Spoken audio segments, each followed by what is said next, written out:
بسم اللہ الرحمن الرحیم۔ السلام علیکم۔ تین بڑی اہم خبریں ہیں جو آج کی ویڈیو میں آپ کے سامنے رکھنی ہیں۔ چور چور کی گونج میں بالآخر اسحاق ڈار نے حلف اٹھایا ہے، لیکن حلف اٹھانے کے بعد ہی خان نے بڑا اعلان کیا ہے۔ ہیکر نے ایک نیا ایسا اعلان کر دیا ہے جس سے حکومتی ایجنسیز بھی چکرا گئی ہیں۔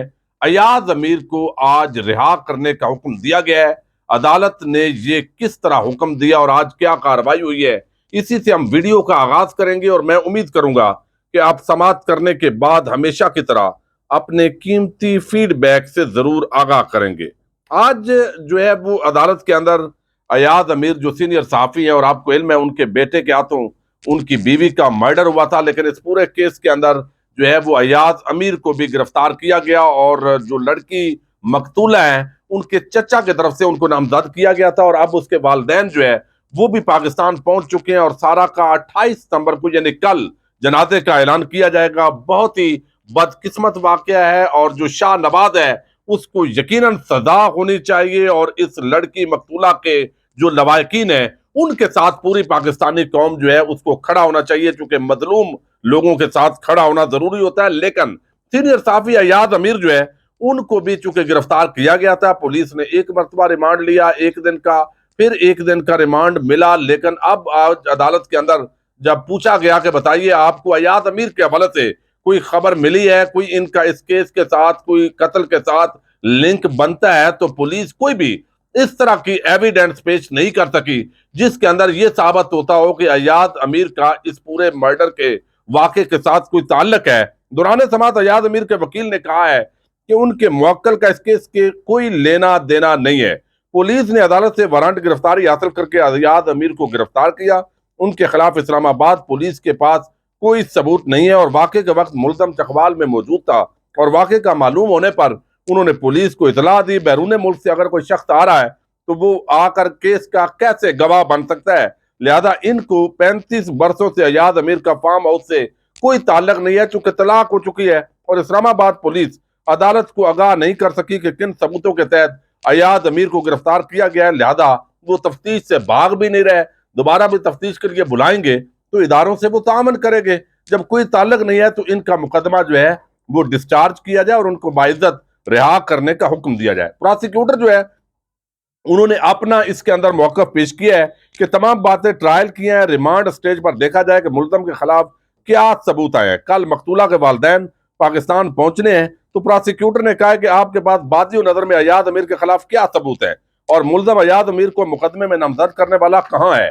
تو یہ ساری چیزیں جو ہے وہ آج جج صاحب نے پراسیکیوٹر سے پوچھی ہیں، اور وہ اس پر جواب نہیں دے سکے۔ ابھی تو اسلام آباد پولیس ثبوت جمع کر رہی ہے، اور ایاز امیر کو گرفتار کر لیا گیا ہے، یہ وکیل نے کہا ہے۔ تو بالآخر کوئی ثبوت بہرحال پولیس پیش نہیں کر سکی، اور پوری جو ڈیٹیل ہے اب انہوں نے کہا ہے کہ تعلق نہیں ہے، لہذا ان کو باعزت رہا کیا جائے۔ بخشی خانے سے ہی ایاز امیر کو پولیس نے آج رہا کر دیا ہے، اور مزید اگر کوئی اس کو نامزد کرتا ہے، کوئی لنک بنتا ہے مقدمے سے، تو تفتیش بھی کی جا سکتی ہے، دوبارہ گرفتاری بھی ہو سکتی ہے۔ لیکن یہ ایک بڑی ڈیولپمنٹ ہوئی ہے آج جج صاحب کی طرف سے۔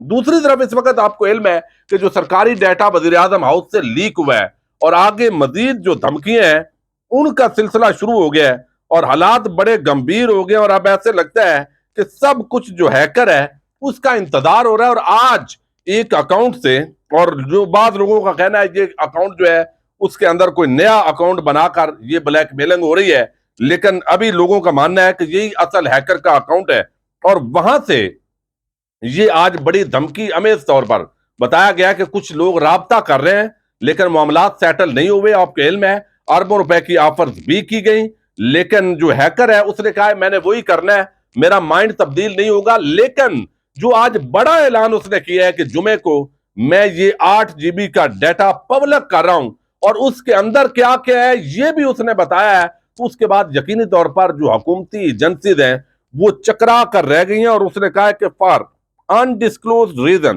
I will be releasing all file this Friday، یعنی اس جمعے کو وہ تمام ڈیٹا لیک کر رہے ہیں۔ no more negotiation and offers will be accepted، کوئی آفر نہیں چاہیے مجھے۔ the entire zip of audio will be released at the end of the current week، do not engage with impost or do not DM me with an intention to charge my mind. کوئی DM نہ کرے, کوئی کچھ نہ کرے, اور اس نے بتایا ہے کہ at this point I can only reveal the following. 10 وجوہات انہوں نے بیان کی ہے کہ 10 قسم کی ایسے اس کے اندر آئیں گے آڈیوز, کنورسیشنز, جو اصل میں اس پورے ملک کے اندر ایک بھونچال بپا کریں گی. ایک انہوں نے کہا ہے کہ اس کے اندر انٹریکشن جو کیا ہے وزیر اعظم نے صحافیوں کے ساتھ, وہ اس کے اندر کنورسیشن آئے گی, کون سے صحافی کس طرح خوش آمد کر رہا تھا. اور آڈیو کے اندر مزید جو ہے وہ گورنمنٹ آفیسرز کے ساتھ جو ڈیلنگ ہوئی ہے اس پر بات ہوگی. اس کے اندر مزید اس نے کہا ہے کہ ملٹری پرسنل جو آرمی کے, فوج کے اعلی افسران ہیں, ان کی گفتگو بھی اس کے اندر آئے گی. Audio includes conversation with the premier military head.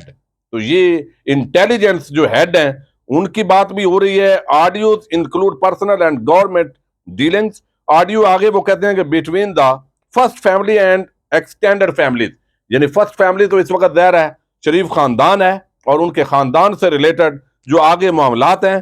مزید وہ کہتے ہیں کہ ان آڈیوز کے اندر جو ہے وہ سرونگ جوڈیشیل اپوائنٹیز, یہ جو ججز کی اپوائنٹمنٹ کے معاملے پر گفتگو ہوئی ہے وہ بھی اس کے اندر آئے گی.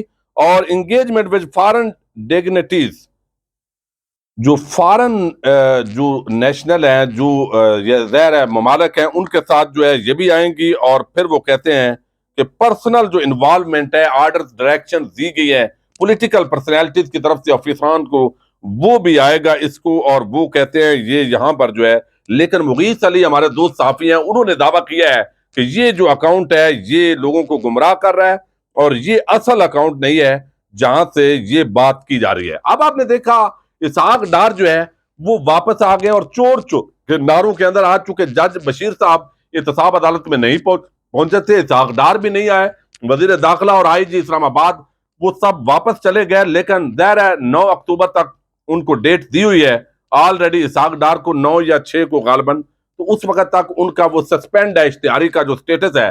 تو آج انہوں نے چیئرمین سینٹ نے ان سے حلف لیا ہے, سینیٹر کا, اور وہاں پر تحریک انصاف کے جو سینیٹرز تھے انہوں نے احتجاج کیا, چور چور کے نعرے بلند کیے.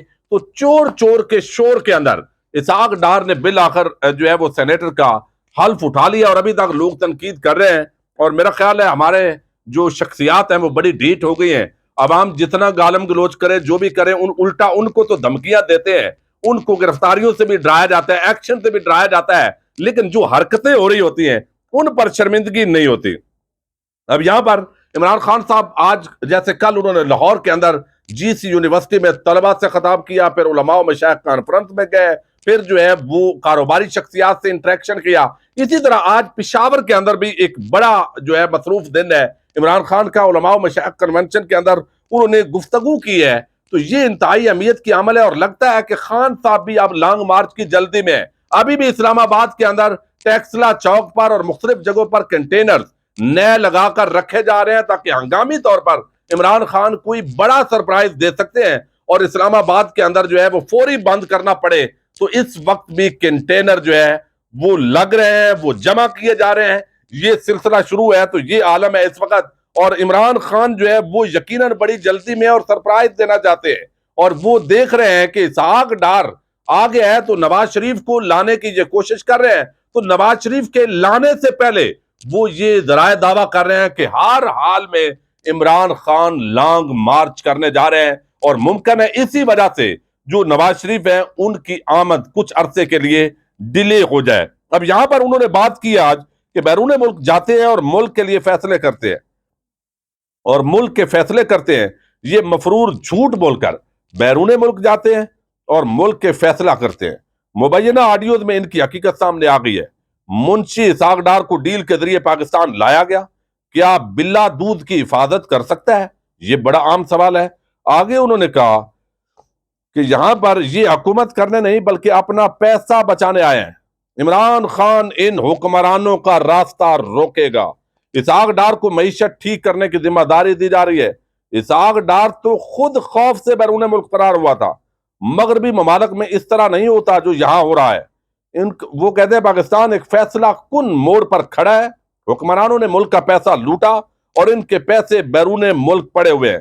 جو وہ کہیں گے یہ حکمران وہی کریں گے، کبھی ان کے خلاف بات نہیں کریں گے۔ جب آزاد خارجہ پالیسی آتی ہے تو مشکل وقت سے نکلنا پڑتا ہے، آزادی پلیٹ میں رکھ کر نہیں ملتی، مشکل سے گزارا ہوتا ہے، اور ہم ان چوروں کی غلامی سے آزادی لیں گے۔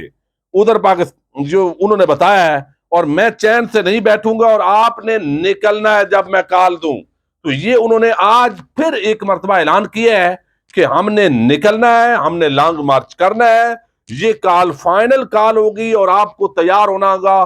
علماء و مشائخ کے جو خدمات ہیں وہ انہوں نے بیان کی، اور وہاں پر بڑی تعداد کے اندر جو علماء ہیں وہ آئے ہیں، وہ لوگ جو ختم نبوت کا منکر اور کیا کیا الزامات عمران خان پر لگا رہے تھے، ایک تو وہ دھل گئے، اور دوسرا جو مذہبی طبقہ ہے جو سارے سمجھ رہے تھے کہ شاید فضل الرحمان کے ساتھ ہے، تو ایک بڑا جو تعداد ہے مذہبی طبقات کی، خاص طور پر اہل سنت جو ہے وہ مکتبہ فکر وہ اس وقت غالب عمران خان کے ساتھ کھڑا ہے، اور ایک مرتبہ پھر عمران خان نے للکارا ہے اور انہوں نے اعلان کیا ہے کہ اسحاق ڈار تم آئے ہو، لیکن تمہارا جو سربراہ ہے اس کے آنے کے بعد انہوں نے اندیا دیا ہے کہ معاملات بہت آگے تک جائیں گے، اور مقتدر اداروں تک بھی انہوں نے واضح انداز کے اندر پیغام پہنچایا ہے۔ لیکن جو کھیل اس ملک میں شروع ہو گیا ہے، یقینی طور پر بہت کنفیوژن ہے۔ اسحاق ڈار ابھی آیا ہے تو فوری طور پر حکومت ختم کرنے کا ارادہ ہو تو اس کو لانے کا کیا فائدہ ہے؟ تو یہ بھی ہو سکتا ہے کہ مہینہ آدھا کچھ جو تیل کی قیمتیں اوپر گئی تھی اور کچھ امیج بلڈنگ کر کے فوری الیکشن کی طرف جایا جائے، لیکن وہی بات ہے کہ آزادی پلیٹ میں رکھ کر نہیں ملتی بلکہ چھیننی پڑتی ہے۔ دیکھتے ہیں، خان بھی فارم کے اندر ہیں، معاملات آگے بڑھ رہے ہیں، اور جو بیک ڈور کے اندر رابطے تھے اگر عمل درآمد نہیں ہوتا اور ہیکر نے اگر مزید کچھ جو وعدہ کیا ہے، جو اعلان کیا ہے وہ کر دیتا ہے، تو یقیناً پاکستان میں آنے والے چند دنوں کے اندر بڑا طوفان بپا ہونے والا ہے۔ اللہ تعالیٰ اس ملک پر رحم کرے، اور اس ملک کو پیچھے بیٹھ کر جو چلانے والے ہیں وہ بھی اس قوم پر رحم کریں۔ اجازت دیجیے گا، اللہ حافظ۔